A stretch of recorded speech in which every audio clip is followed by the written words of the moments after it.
Good morning students. Last class में हम बात कर रहे थे बच्चों, फिजिक्स के बारे में बात कर रहे थे। और जब फिजिक्स के बारे में बात कर रहे थे तो मैंने कहा था अध्ययन की सुविधा की दृष्टि से फिजिक्स को दो भागों में बांटा गया है। कितने भागों में बांटा गया है? दो भागों में बांटा गया है। पहला भाग जो होता है वो होता है क्लासिकल फिजिक्स, चिर सम्मत भौतिकी, और दूसरा होता है आधुनिक भौतिकी, मॉडर्न फिजिक्स। तो बच्चों जब पहला भाग क्लासिकल फिजिक्स की बात की थी तो हमने कहा था उसकी 5 शाखाएं हैं। पहली शाखा थी यांत्रिकी। यांत्रिकी कितने भाग थे? 4 भाग थे। 4 भाग कौन कौन से थे? पहला भाग था स्थितिकी, दूसरा गतिकी, तीसरा भाग था वायु तरल यांत्रिकी और चौथा था वायुगतिकी। फिर हमने कहा था कि आधुनिक जो भौतिकी है, मॉडर्न फिजिक्स है, उसके भी हमने 8 भाग बताए थे। उसमें सबसे पहले मैंने भाग बताया था परमाणु भौतिकी, दूसरा नाभिकीय भौतिकी, कण भौतिकी, कण भौतिकी के बाद अणु क्वांटम भौतिकी, अणु क्वांटम भौतिकी के बाद ठोस अवस्था भौतिकी, प्लाज्मा भौतिकी, ब्रह्मांड की और विशिष्ट आपेक्षिकता सिद्धांत भौतिकी। ये अपन ने बात कर ली थी। आज हम बात करने वाले हैं, और मैंने कल भी कहा था कि प्रकृति के मूल बलों की।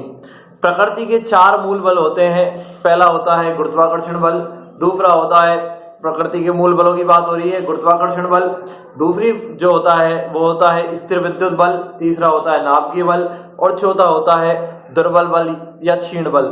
तो पहला बात करेंगे हम किसकी बात करेंगे बच्चों?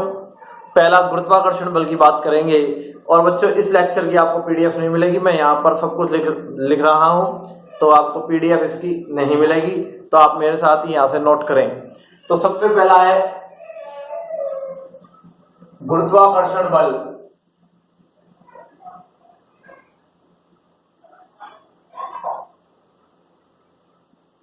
गुरुत्वाकर्षण बल कहता है 2 बिंदु द्रव्यमानों के मध्य लगने वाला गुरुत्वाकर्षण बल। गुरुत्वाकर्षण बल लगता है द्रव्यमानों के मध्य।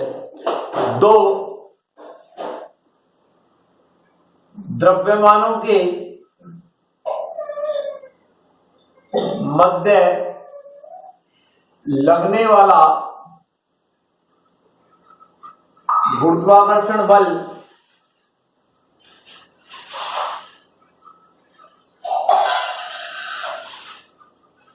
और आपको पता होगा बच्चों की गुरुत्वाकर्षण के बारे में न्यूटन ने बताया था। न्यूटन का गुरुत्वाकर्षण नियम है। ये कौन सा नियम है? न्यूटन का गुरुत्वाकर्षण नियम है। और न्यूटन का गुरुत्वाकर्षण नियम ये कहता है कि 2 द्रव्यमानों के मध्य लगने वाला गुरुत्वाकर्षण बल दोनों द्रव्यमानों के गुणनफल के समानुपाती, दोनों द्रव्यमानों के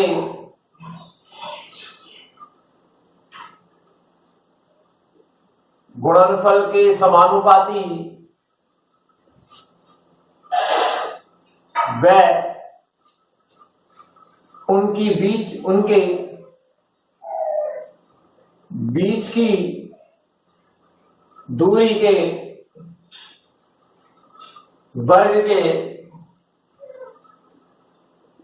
व्युत्क्रमानुपाती होता है।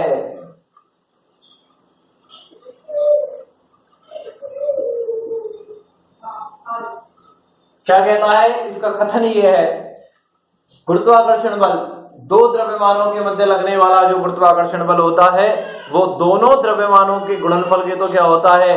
समानुपाती होता है। वह उनके बीच की दूरी के वर्ग के व्युत्क्रमानुपाती होता है। द्रव्यमानों के गुणनफल के समानुपाती वह उनके बीच की दूरी के वर्ग के व्युत्क्रमानुपाती होता है। बच्चों तो मैं डायग्राम बना रहा हूं यहां से। ये 2 द्रव्यमान है, बिंदु द्रव्यमान है, यानी कि बहुत छोटे हैं। M1 और M2 2 द्रव्यमान है, इनके बीच की दूरी r है। तब 2 द्रव्यमानों M1 व M2 के मध्य की दूरी r है। तब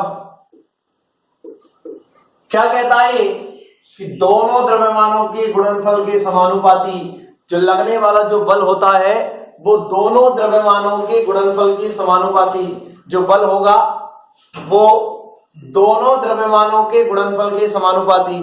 दोनों द्रव्यमानों का गुणनफल मतलब M1 और M2 दोनों द्रव्यमानों के गुणनफल के समानुपाती।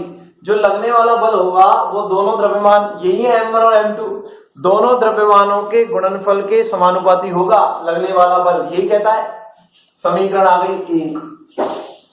लगने वाला बल उनके बीच की दूरी के वर्ग के व्युत्क्रमानुपाती होता है। दूसरा क्या कहता है कि लगने वाला जो बल होता है वह उनके बीच की दूरी, बल होता है F, उनके बीच की दूरी कितनी है R, उसके वर्ग के व्युत्क्रमानुपाती होता है। तो F समानुपाती हो गया 1/r²। बच्चों ये हो गया समीकरण 2।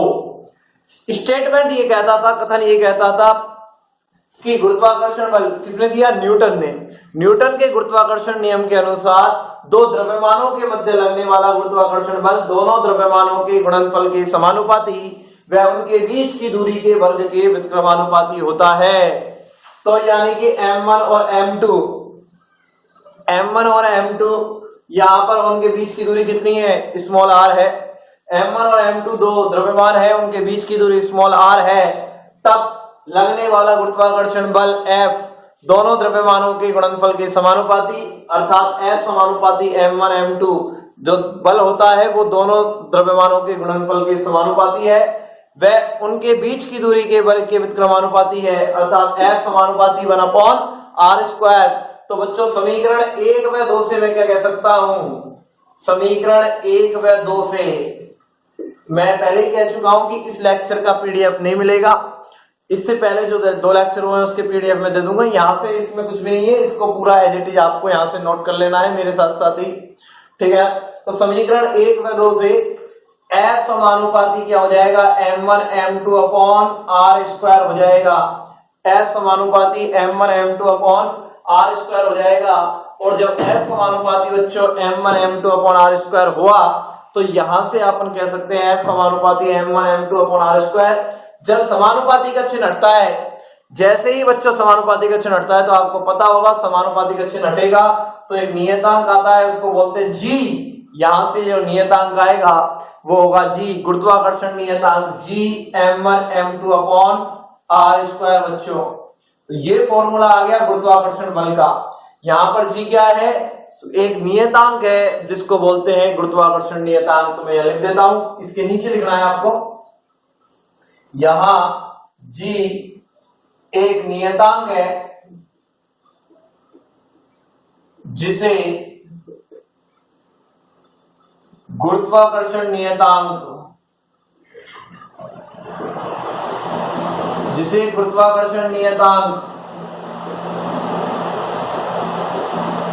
कहा जाता है। जी को क्या कहा जाता है बच्चों? गुरुत्वाकर्षण नियतांक कहा जाता है। जी को गुरुत्वाकर्षण नियतांक कहा जाता है बच्चों। क्या कहा जाता है? गुरुत्वाकर्षण नियतांक कहा जाता है। और G बराबर होता है 6.67 × 10⁻⁻11। ये इसका मान है। और मात्रक निकालने के लिए क्या करेंगे? देखो बच्चों, मात्रक अगला चैप्टर है हमारा। मात्रक फिर भी निकालने के लिए क्या करेंगे? यदि G का मात्रक निकालना, जैसे लंबाई का मात्रक क्या होता है? मीटर में होता है, द्रव्यमान किलोग्राम में होता है, तो G का मात्रक क्या होगा? इधर देखो, तो G बराबर यहां से क्या होगा मैं बता रहा हूं। G बराबर होगा F/r²/m1 m2, यही होगा। तो इसका मात्रक क्या होगा? बल का मात्रक होता है न्यूटन। बल किस में नापता है? न्यूटन में। ये क्या है? दूरी होती है मीटर में, तो मीटर स्क्वायर। दूरी का वर्ग है न्यूटन मीटर स्क्वायर। और ये दोनों क्या है? द्रव्यमान किस में होता है? किलोग्राम में। तो कितनी बार है? 2 बार, तो ये हो गया किलोग्राम स्क्वायर। तो इसका मात्रक हो गया newton metre square upon kilogram square. बच्चों मात्रक लगाना जरूरी है। G क्या है? सार्वत्रिक नियतांक है जिसे गुरुत्वाकर्षण नियतांक कहा जाता है। क्या कहा जाता है? गुरुत्वाकर्षण नियतांक कहा जाता है। और G का मान 6.67 × 10⁻⁻11 मात्रक था।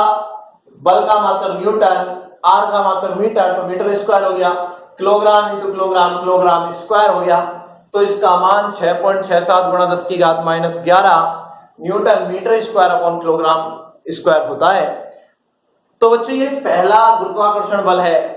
बच्चों ये जो पहले चैप्टर में जो बात हो रही है ये बेसिक बात हो रही है, अभी फिजिक्स चालू नहीं हुआ है। फिजिक्स अब नेक्स्ट चैप्टर से चालू होगा। अब जब हम गुरुत्वाकर्षण बल की बात कर रहे हैं तो गुरुत्वाकर्षण जो बल होता है ये एक अलग ही चैप्टर है गुरुत्वाकर्षण, उसमें हम पूरा पढ़ेंगे। अभी तो बेसिक चल रहा है कि गुरुत्वाकर्षण बल क्या होता है। हमारे किताब में एक चैप्टर है गुरुत्वाकर्षण, उसमें हम ये सारी बातें पढ़ेंगे। अभी तो बेसिक बता रहा हूं कि 4 मूल बल कौन कौन से हैं। उनमें पहला बल था गुरुत्वाकर्षण बल, और गुरुत्वाकर्षण बल न्यूटन ने दिया था। तो न्यूटन के गुरुत्वाकर्षण नियम के अनुसार दो द्रव्यमानों के मध्य लगने वाला गुरुत्वाकर्षण बल दोनों द्रव्यमानों के गुणनफल के समानुपाती व उनके बीच की दूरी के वर्ग के व्युत्क्रमानुपाती होता है। अर्थात दो द्रव्यमान है m1 m2, उनके मध्य की दूरी कितनी है r है। अब क्या कह रहा है, f समानुपाती m1 m2 हो जाएगा, f समानुपाती 1/r² हो जाएगा, और ये हो जाएगा समीकरण 1 व 2 से f समानुपाती m1 m2/r², और यहां से समानुपाती का चिन्ह हटेगा तो एक नियतांक आएगा जिसको बोलते हैं गुरुत्वाकर्षण नियतांक। F बराबर हो जाएगा g m1 m2/r², और g की वैल्यू है 6.67 × 10⁻11 newton metre square upon kilogram square. बच्चों ये बात मैंने बता दी है। पहला बल हो गया प्रकृति का मूल बल, गुरुत्वाकर्षण बल हो चुका है, बिल्कुल क्लियर हो चुकी है बात। दूसरा बल है स्थिर विद्युत बल। कौन सा है, स्थिर विद्युत बल है, इसको मैं मिटा रहा हूं यहां से। दूसरा है स्थिर विद्युत बल। तो बच्चों अंतर इतना सा है गुरुत्वाकर्षण बल और स्थिर विद्युत बल में, गुरुत्वाकर्षण बल और स्थिर विद्युत बल में इतना सा अंतर है कि गुरुत्वाकर्षण बल में तो दो द्रव्यमान होते हैं, और स्थिर विद्युत बल, विद्युत होता है आवेश, तो विद्युत बल में क्या होता है, यहाँ पर आवेश होते हैं। होता यही है, लगने वाला बल दोनों आवेशों के गुणनफल के समानुपाती और लगने वाला बल उनके बीच की दूरी के वर्ग के व्युत्क्रमानुपाती हो जाएगा। तो बस द्रव्यमान की जगह यहां पर क्या आ जाएंगे, आवेश। तो दूसरा बल है स्थिर विद्युत बल। तो दूसरा है स्थिर विद्युत बल। देखते हैं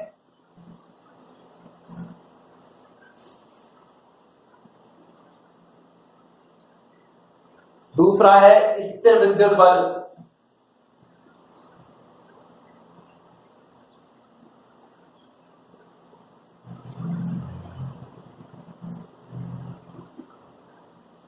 स्थिर विद्युत बल क्या कहता है, गुरुत्वाकर्षण बल न्यूटन ने बताया था, स्थिर विद्युत बल बताया था किसने, कूलाम ने। किसने बताया, कूलाम ने। कूलाम के नियमानुसार, कूलाम के नियमानुसार दो स्थिर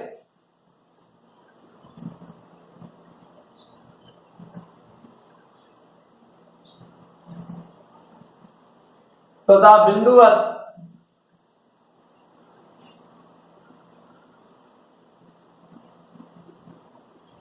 आवेशों के मध्य लगने वाला कूलाम बल, दो स्थिर तथा बिंदुवत आवेशों के मध्य लगने वाला कूलाम बल दोनों आवेशों के गुणनफल, दोनों आवेशों के गुणनफल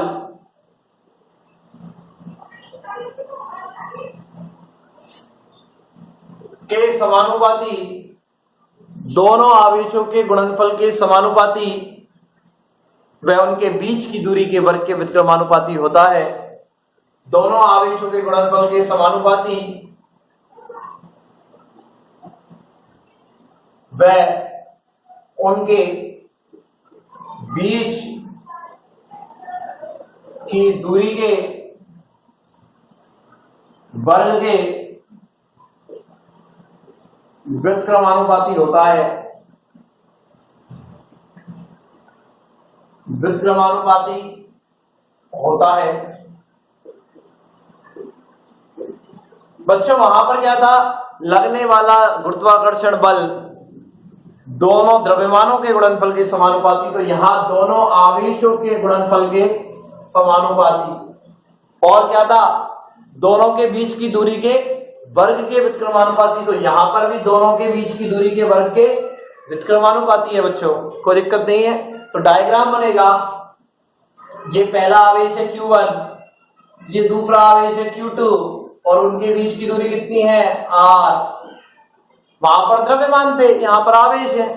ये चैप्टर आपका 12वीं क्लास में है, वो चैप्टर गुरुत्वाकर्षण वो 11th क्लास में ही है। ये सब चैप्टर हैं जो हम आगे फर्दर पढ़ेंगे। ये 12वीं क्लास में है और वो 11वीं क्लास में है, गुरुत्वाकर्षण वाला चैप्टर, उसमें पढ़ेंगे भी हम। तो कहेंगे यदि दो आवेशों Q1 व Q2 के मध्य की दूरी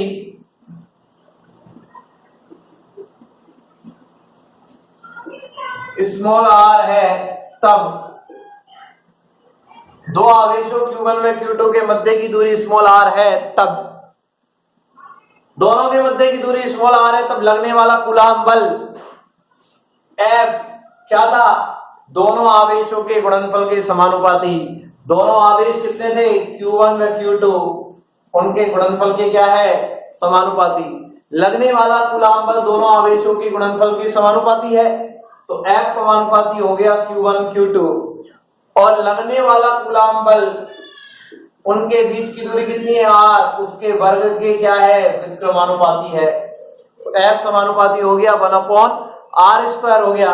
लगने वाला बल दोनों आवेशों के गुणनफल के क्या है समानुपाती है, तो F समानुपाती Q1 Q2 समीकरण 1 आ गई, और F समानुपाती हो गया 1/r², ये आ गई समीकरण 2। तो भाई समीकरण 1 व 2 से F समानुपाती Q1 Q2/r² और F बराबर, यहां से जब समानुपाती का चिन्ह हटता है तो बच्चों एक नियतांक आता है, वो होता है K। F बराबर K Q1 Q2/r², ये आ गया। F बराबर हो गया K Q1 Q2/r², ये आ गया। यहां पर वहां पर क्या था G, गुरुत्वाकर्षण नियतांक, यहां पर K स्थिर विद्युत नियतांक है। क्या है, स्थिर विद्युत नियतांक है K। यहां K एक नियतांक है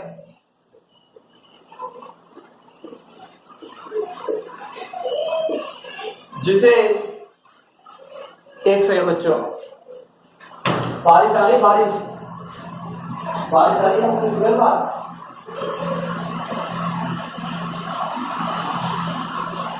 जिसे स्थिर विद्युत नियतांक क्या कहा जाता है, स्थिर विद्युत नियतांक, स्थिर विद्युत नियतांक कहा जाता है। मैंने कहा बच्चों कि एक नियतांक है जिसे स्थिर विद्युत नियतांक कहा जाता है। क्या कहा जाता है, स्थिर विद्युत नियतांक कहा जाता है। और K की जो वैल्यू होती है वो होती है 9 × 10⁹। मात्रक क्या होगा बच्चों, मात्रक क्या होगा, K की वैल्यू है 9 × 10⁹। मात्रक क्या होगा, यहां से K बराबर होगा Fr² Q1 Q2, यही होगा। तो यहां से मात्रक क्या निकल कर आएगा, F बराबर K बराबर है Fr² Q1 Q2। F का मात्रक क्या है, न्यूटन, बल का मात्रक न्यूटन इंटू R का मात्रक क्या है, मीटर, तो न्यूटन इंटू मीटर स्क्वायर बटे ये क्या है आवेश, और आवेश का मात्रक होता है बच्चों कूलाम। क्या होता है, कूलाम होता है। तो यहां हो जाएगा कूलाम स्क्वायर। द्रव्यमान का मात्रक क्या था, द्रव्यमान का मात्रक था किलोग्राम, आवेश का मात्रक होता है कूलाम। ये आप 12वीं क्लास में पढ़ेंगे। तो आवेश का मात्रक जब कूलाम है तो यहां आ जाएगा मात्रक न्यूटन मीटर स्क्वायर बटे कूलाम स्क्वायर। ये हो गया है बच्चों। तो आप देख रहे हैं कि दोनों में से कोई में भी, दोनों में किसी में भी ज्यादा अंतर नहीं है। उसमें वहां पर क्या था, दोनों का द्रव्यमान लेना था, तो लगने वाला बल दोनों के द्रव्यमानों के गुणनफल के समानुपाती व उनके बीच की दूरी के वर्ग के व्युत्क्रमानुपाती था। यहां पर जो लगने वाला बल है वो है दोनों आवेशों के गुणनफल के समानुपाती व उनके बीच की दूरी के क्या है, वर्ग के व्युत्क्रमानुपाती है। तो यहां से F बराबर क्या आ गया, K(Q1Q2)/r²। जो पहले वाला नियम था वो गुरुत्वाकर्षण वाले चैप्टर में आता है, वो चैप्टर हमारे 11th क्लास में ही है। ये वाला जो नियम है वो 12वीं क्लास के स्थिर विद्युतिकी में आता है, वो 12वीं क्लास में है। दोनों अलग अलग चैप्टर है। अभी फंडामेंटल बेसिक फिजिक्स की बात हो रही है कि फिजिक्स में मूल बल कौन कौन से थे, जिसमें पहला मैंने कहा गुरुत्वाकर्षण बल था, दूसरा मैंने कहा कौन सा है, स्थिर विद्युत बल है। दोनों आपको क्लियर हो जाने चाहिए। तीसरा होता है नाभिकीय बल और चौथा होता है कौन सा, दुर्बल बल। उन दोनों की बात मैं कल करूंगा। आज का सुविचार देख लेते हैं। सुविचार यह है कि आप जिंदगी से जितना लेना चाहते हैं वो ले सकते हैं, लेकिन जब जिंदगी लेने पर आएगी तो सांसें भी नहीं छोड़ेगी। तो आप जिंदगी को एंजॉय कीजिए और आराम से आगे बढ़ते रहिए, लेकिन एक लिमिट तक। ठीक है, धन्यवाद।